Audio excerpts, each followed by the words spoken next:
Welcome to the Loud Lounge of yours truly, Selector Free. And today, I wanted to do a show that was a little different from our norm.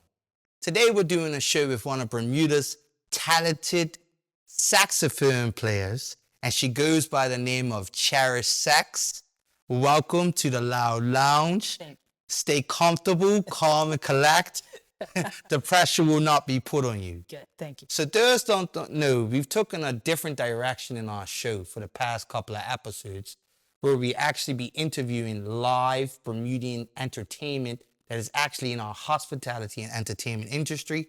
So we said, why not kick it off with a friend of mine, but is also a great saxophone player that really pushes this artistry out there for Bermuda. So again, welcome to the Loud Lounge. Thank you. Thank Cherish.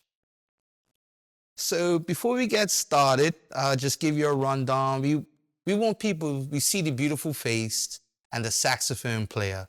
We want the world as well as Bermuda to understand who is this person behind the sax. We want to know a little bit about her personally, and then really want to know the backdrop to what really got you into music. Okay. So we'll start off.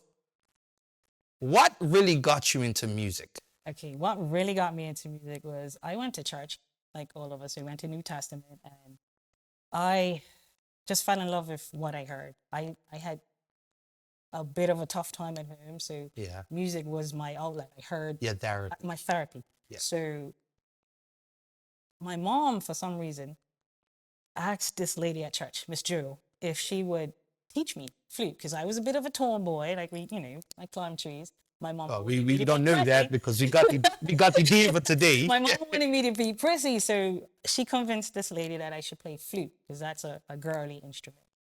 And so I started to go and I learned it, but then she had a drum set on the side, and I said, "How about this?" I felt like I was more suited for the drum set, so I kind of convinced the lady that I'll do half flute and half drums. So I used to split my class in two.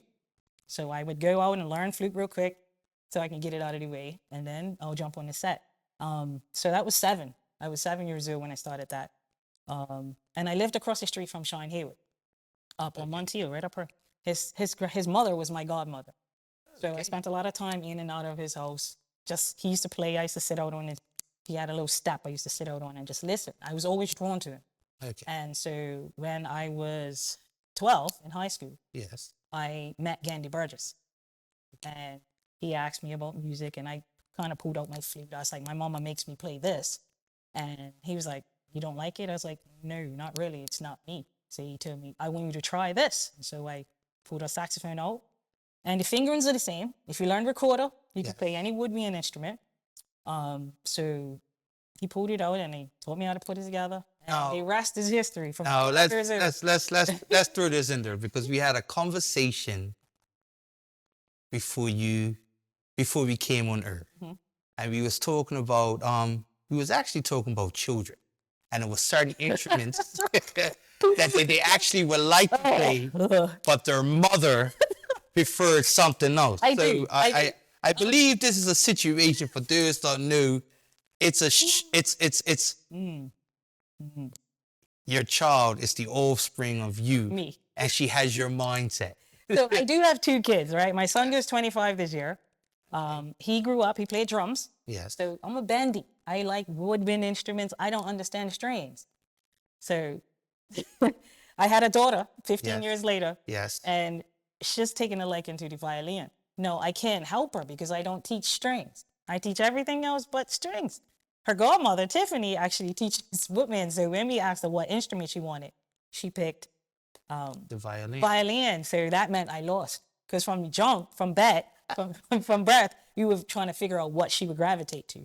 And she gravitated to strings. So I did lose that. But hopefully one day she'll be an amazing violinist. But then we can say this. It could be the flip script of you. Your mom wanted you to play the flute. Yeah. You wanted to play drums. Yeah. And now you're a saxophonist. Absolutely. So you imagine that. Yeah.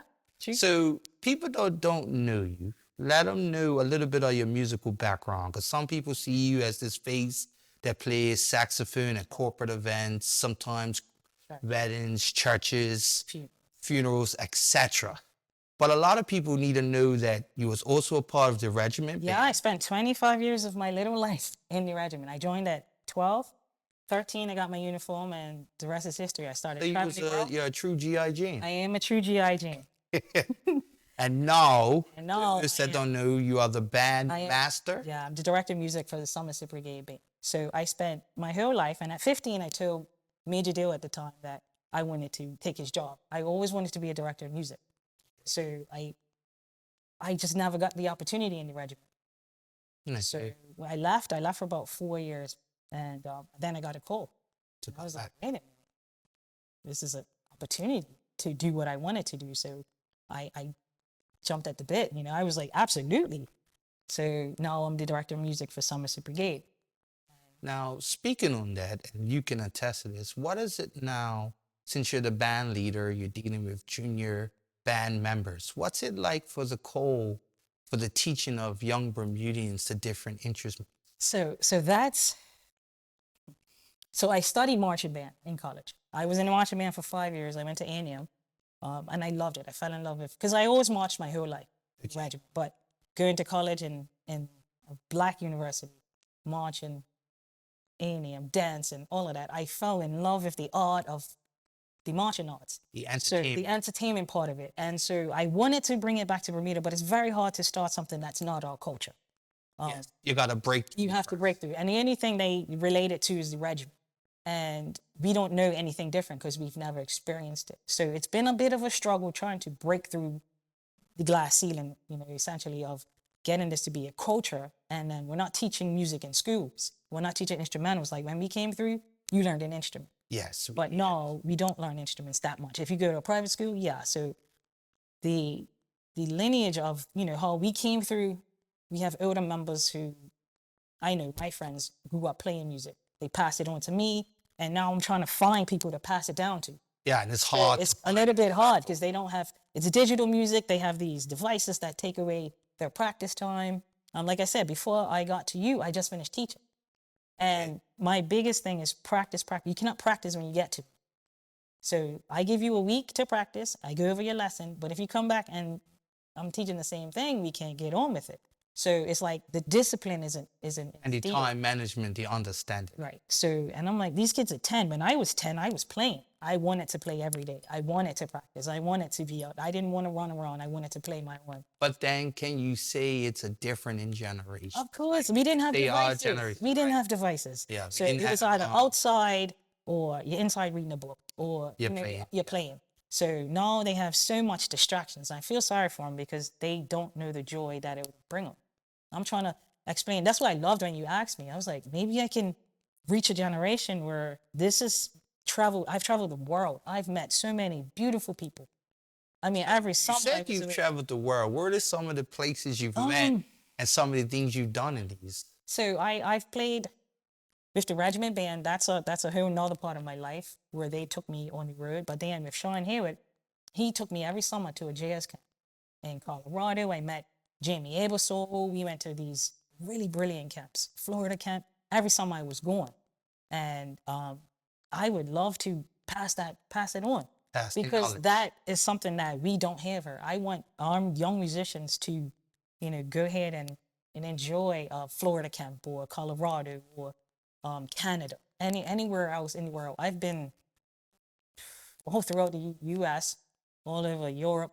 I can't even. My mama looked at my passport one day and she was like, "You've traveled more places than I have." And I was a teenager, and I was like, and at that time I didn't think anything of it. I'm going to regiment. It was just what I was doing. But I didn't think that, wait, my mom was an adult and she hasn't been all these places. So the opportunity was there. Right. And at 12, my mama made me make a decision. I tried to say this at my mom's funeral, but I couldn't get it out. But she made me make a decision. The family was going on a trip. Yeah. And that summer, and I had to make a decision whether or not I was going to buy a saxophone or go on a family trip. And at 12 years old, I told my mom, I think I'm going to take the saxophone and I'm going to make the saxophone pay for every trip I ever took. And for the next 25 years, it paid for every trip that I ever took. So imagine that you made a decision. Yeah, and it changed my life. Yeah, it changed my life. And I was able to. You talked about the many things, like you've had influence from Sean Hayward, You also talked about a gentleman earlier that actually introduced you to Candy this Burgess. Candy Burgess. What's it like meeting icons that you've met, and now you're on this plateau where you are now considered an icon where they once was? I always wanted to be that person. I mean, I always wanted to be an example, and I live my life as such. So to be put in that is a lot of pressure, by the way. Yeah. To be put there and always expect to be performing at a certain level, and if I have a bad performance, it's hard on me. Like for instance, I had a bad performance yesterday to me, Yes, but the but crowd don't really know. didn't know the difference. I was upset. I beat myself up all night, and I went back and I worked on that song last night. Like it's not like I can go back and get the performance, but Yeah. having to keep that standard and keep growing and keep going higher, it takes a lot of work. My daughter tells me I don't spend a lot of time with her because I always have to practice. Yeah. And she gets a bit upset, but it's a sacrifice that I have to make for her, so she has a better life. So The understanding it's of the time understanding of management. time It's the adulting yeah. part of life. So when I meet those kinds of people, I know what Iffy. no. I see them as you, but I don't know your struggle. So when they tell me what they had to go through, because I'm going through my own, Yeah. I know what my challenges are, and I know what how I have to move things around to make space. And I'm like, I wonder what you had to go through to get to where you are. Yeah. And most of them said, I sacrificed X, Y, and Z. A lot of them's going through marriages, relationships, things that we don't think about. Yes. That takes away from things. And she tells me, my daughter, I'm too busy to be in a relationship because I'm always got something to do. I'm always got something going on. And so that's a sacrifice that I have to, because I want something else, I have to sacrifice that part. I mean, yeah, we all want it all. Eventually, God may give it to me, but if he doesn't, I'm satisfied with what I am. Just remember, things will happen with time. Right. Yeah. And maybe, and I've learned this in my life, that the timing may be all. But if it's meant to be, it will happen, and I will sign. Pastor Liam's going to shout me out. In God's time, it will happen. Right. So speaking of that, and you've played an intricate part, or you told us about the people that got you in this, and I'll shine here, what took you around. What's it like now, where you've taken this hobby, made it a way of life? What's it like now? Because those that don't know, and those that need to check you on social media, you're everywhere now. You're everywhere now. You're out there. So what was it like from that? I'm understanding this music. I've learned it. I loved it. Where now you've actually made it a way of living. So what was it like taking it from the amateur stages of being a musician and now taking your craft, understanding it, performing it and perfecting it, and now taking it on a professional scale? All right. It's scary. I'm not lying. It's scary because I've always played like this. If you've known me my whole life, I've always played. Yes. But it's just like it's where I played. I always played in church. I always played in the regiment. And to step outside of those comfort zones where I don't have anybody by my side, and having my own band where I have to lead. And I am the I'm the vocalist. I am the singer. I carry the melody that everybody knows. It's a lot of pressure, so I'm getting used to it. But it's something that a good friend said to me when I first started DJing. With great risk, there's great reward. So Understand. Putting myself out there as a soloist and really making my mark, it's almost like I watched other musicians come into my country and take over, and I'm like, wait a minute, I can do that. Like I always wanted to do it, but I was like, and I'm the only chick too. Wait, hold up, I can handle this. And so I started out small, started taking little church tea parties and, small things where nobody would see me because I was afraid of my voice. Although it was a great voice, I was afraid of it. I was afraid to use it. I was afraid to let people know I had it. If you didn't know me from a child, you knew I've been doing this since I was 12, but I was still afraid because, like I said, for 25 years, I've been surrounded by people, meaning I've always been in a band. So to step out as a solo artist, it takes a lot. After you've been groomed to play with how do you feel now on taking this step? It's scary. I'm not lying. it's the hours that I put in for, let's say, a 30-minute show or an hour show. I mean, the hours that I put into it, it's like, okay, any mistakes I make, because I still make mistakes, I'm not perfect. Yeah. I used to, when I first started, come out and I used to like really beat myself up over it. Where now, I'm like, played a bad note. Okay, nobody knew but you and the rest of What I can say is that my friend said to me as being a DJ, and I could pass on, you're only as good as your last mix. Yep. And you're only as good as your last note. performance. Yeah, Because so we know something's wrong, but thank they you. Like, even like I said, like yesterday, I'm really hurting on yesterday because I had 2 great performances before that, like amazing. I'm like, all right, let's do it. And then yesterday I bombed, and I was like, no, in my opinion, it wasn't as grandiose as I like it to be. Like, so I was a little hurt, but I have to get back up. And then So can I say this as an outsider? Sure. You're doing very well. Thank you. Don't beat yourself down. Yeah, it's hard. You're actually doing it. Yeah. It's hard. Sometimes self-criticism is the worst criticism. It's the worst. And so once I stepped out of my own way and realized, and I told my mom after I had surgery last year that I was going to play. And she said, all I want you to do is just play. And I was like, play for who? She said, just play. And so I took that and I was like, Mama, when I come back September 8th, I'm going to kill it.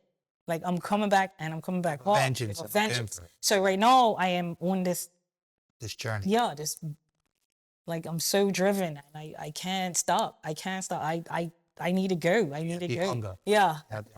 Now, speaking of that, you talked about your local influences, people that helped you. Who are some of the artists that, because even though you're a player and you're at this standard, who are some of the artists? We're gonna say Kenny G. Yeah, Kenny G, definitely. Other artists that you look at. So my main person, and I strive to be better than him. So when I was younger, I had this lady, Angela Christie.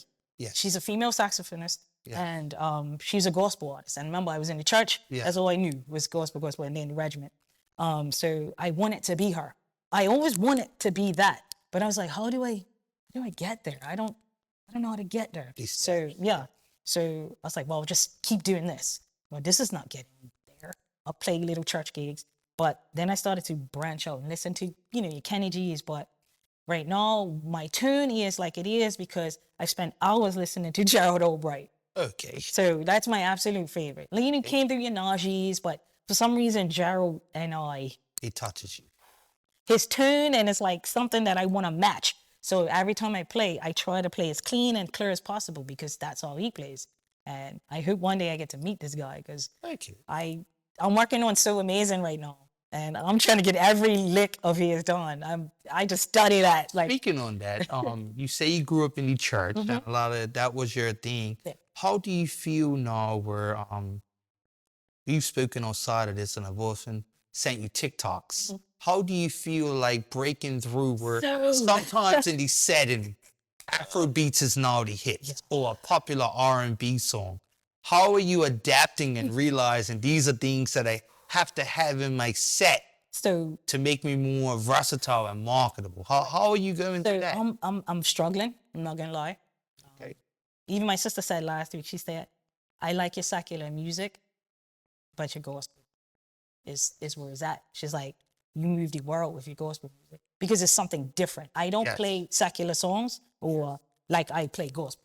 Yes. Like it's completely, it's a gospel. It's a line in the middle where the feeling you get from me playing secular is not going to be the same.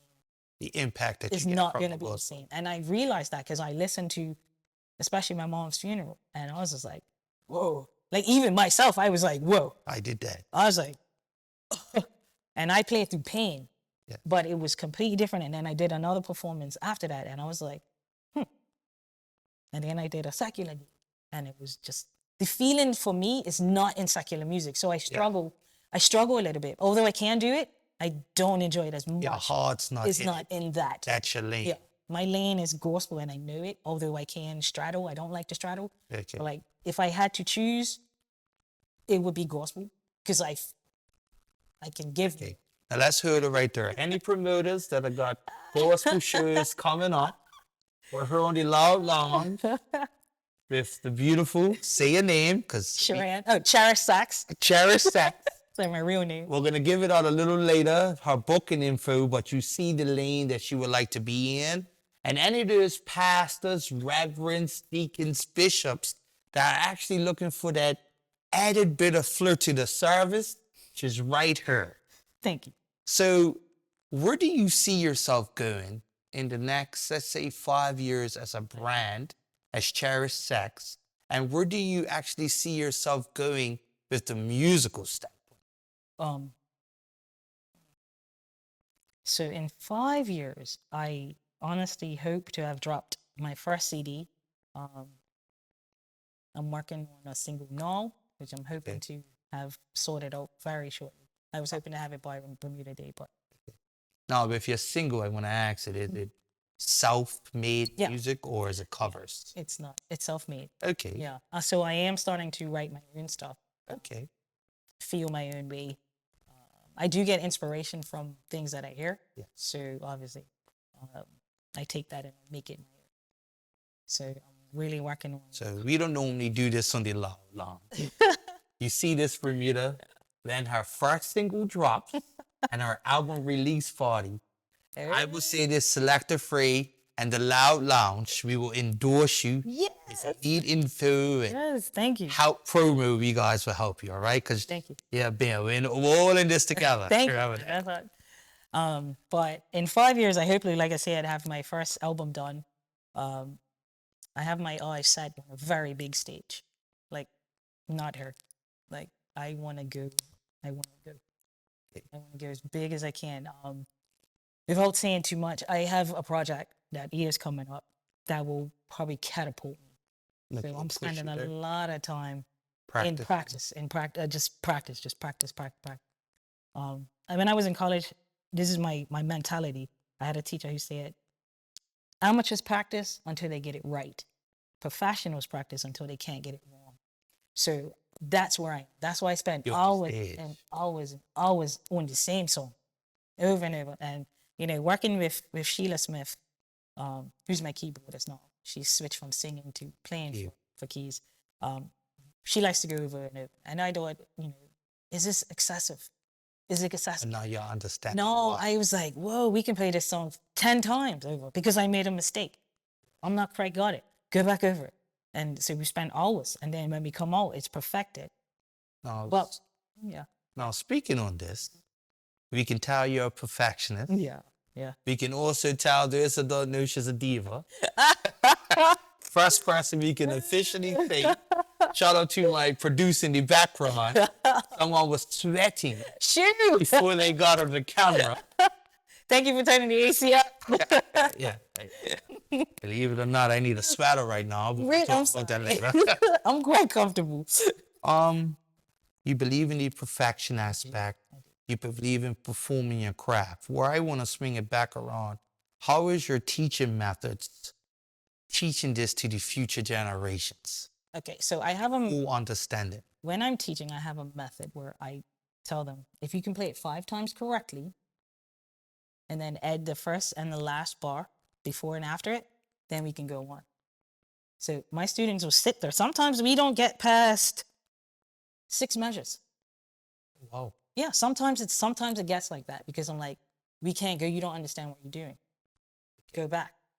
Start over, let's break it down. Let's work on your left, especially piano, let's work on your left hand. Get that bass line down. Got it? Let's work on that right hand. And that could take hours because I have these kids for 30 minutes. It's nothing, I'm not a magician. You have to practice in your own time, right? Yeah. So I teach you the methods that will help you to get through sections that you find difficult.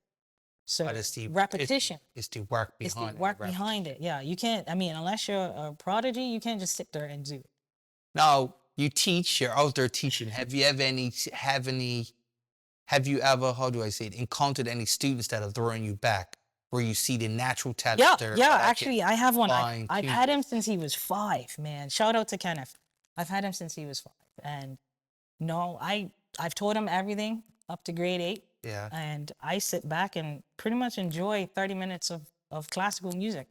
He will not switch over to contemporary. Okay. He loves classical, so anything classical. And he's now playing at grade 8, and Blown away. I just sit there and say, so you understand that? What don't you get? It's like, oh, he'll go through the theory part. I get it. And you just play it. I'm just like, I just sit back and say, all right, so this method works. And so the next one that's coming behind him, I'm like, right, so you saw what I did with him, so I know it works. He was like my test dummy, right? Yeah. I was like, let's see if this method works. So, and when I was in school, I love education. So I wrote a whole program called Music and Me. Yes. So it takes you from 18 months. Yeah, I teach from 18 months. I used to teach at nursery schools to get the concept. They're learning colors, shapes, letters, all of that. So all I do is just take that and implement it into what they're doing. And before they know it, they're reading music by age 5. They're reading rhythms, and it's such an easy. Such an easy. Yeah, it's an easy course. I mean, even adults, I just use food or whatever I could find. Okay, now we're gonna throw this out there. I like pizza. Right, So so explain pizza- to me so- how we make the pizza to make great So music. if Give you're me a just using sample. pizza, right? Yeah. There'll be 2 eighth notes. You know what an eighth note is? Of course not. You know what it. So quarter notes. Just think about it. A whole note. It's a pizza, right? Yes. A whole pizza. If I cut it in half. Quarters make it a who.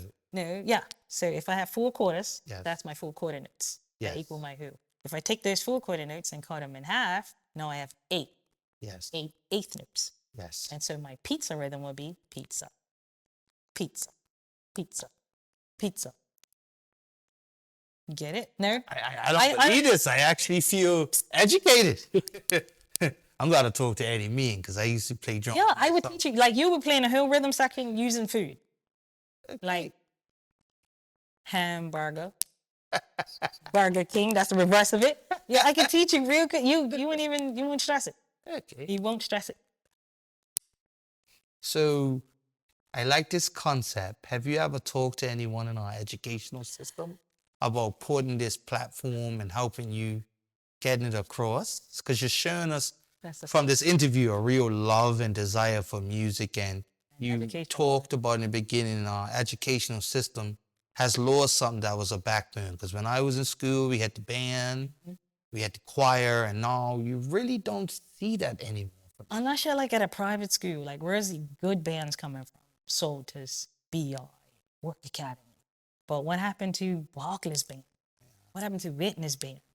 Like we had really awesome band projects, and that's why I feel we lost it. And then they started to do a semester of music. It's no way I could teach a semester of music and expect by the time you get to high school for you to love it and give me something back. So I had this idea where I wanted to start at the bottom, follow my class all the way to senior school and see what I got. But I never got the opportunity to actually do that. So but time will tell. yeah. Don't So, give up. No. Don't That's why give I up. opened my own school, and the kids that I do have, I try to put everything into them. I was like, all right. It's a representation Yeah. for you. And if Kenneth ever goes out, once he goes out, he's only 12 now, and or 11, sorry. Yeah, oh. And I would love for him to tell. Oh, Miss Bregman told me, because I would be like, wow, I did that, because he's like my little apprentice. Yeah, like yeah. Like he makes me so excited where I just sit back and just wow. But it comes also with parental interjection. Having you back in front of your parents to understand where you want to go. Yeah. So I'm like, his mama doesn't know anything about music, but she's a teacher, so she understands the concepts And the discipline. and the discipline behind it. So she makes him practice, and that's the discipline part of it. Music is a discipline. You can't just do it because you like it. I mean, you can, but if you want to be good at it, you got to stick at it. You got to, when your friends are out playing, you got to practice. Like when my friends were out playing and doing their thing, I was up work camp, marching around. It's the GIG. Yeah, I was playing my horn, traveling the world while they was, and they used to laugh at me. I carried a box. You see that box? That thing's been with me since I was 12. I've always carried a box. Always carried a box. Just to let those know, when she came in, she had a starter kit. I'll have my starter kit. That's my little. But I just want to tell you, this has been an amazing interview, and I hope someone that is watching this can actually contact me or contact Channel 82 where we can hopefully get your program started, because it sounds amazing. So me being a DJ. Eddie Mean taught me drums. So that's how I was able to pick up a bass beat and understand the Okay. part. So I understand the concept of what my mom put me in drums, not realizing later on it was a fine skill for me becoming a DJ. Like even now, I teach at Somerset Brigade for free. By the way, if you want your kids to learn music for free, bring them up. Thursday nights. Thursday night. Thursday nights at 7:30. Thursday nights at 7:30. And where is the Somerset Brigade Band? 66 Scottsdale Road. 66 Scottsdale So Road. on the same road as Sands Yeah. Middle School, it's just at the beginning. Okay, say that again so people can hear. 66 Scottsdale Road, Somerset Brigade Band Hall. We do teach. I have Mr. Max Mabry, who just was on it Yes. last month. He does teach. You actually have one of my cousins. I think his name was Kipton Hollandseed. I think. Kipton was in my, he went to the regiment program, yeah, because they have a junior band as well. So we started a junior band, then I took sick, so I had to step back from it. But looking to re-implement it come September, really go hard at it. So those that are looking, you see the face, you showed you the times and the dates to meet her. Let's Any inspire interview you want, man. our future bands leaders. It's just one instrument. She's not really into strings. Just But I have friends that are into strings. Okay. Yeah, but in a marching band, we don't have strings. I wish I had an orchestra. That'd be fun too. Well, time will tell. Time will tell. So, on behalf of the Loud Lounge, this has been a very inspiring interview. We've talked about this. He was kind of nervous. I was nervous. As you can see, it's coming to an end. It wasn't that bad. We noticed the shirt's not fully sweaty. So you're actually good. But Bermuda, this is yours truly, Selector Frey and the beautiful, talented Cherish Sax here on the Loud Lounge. And we out of here. Thank you.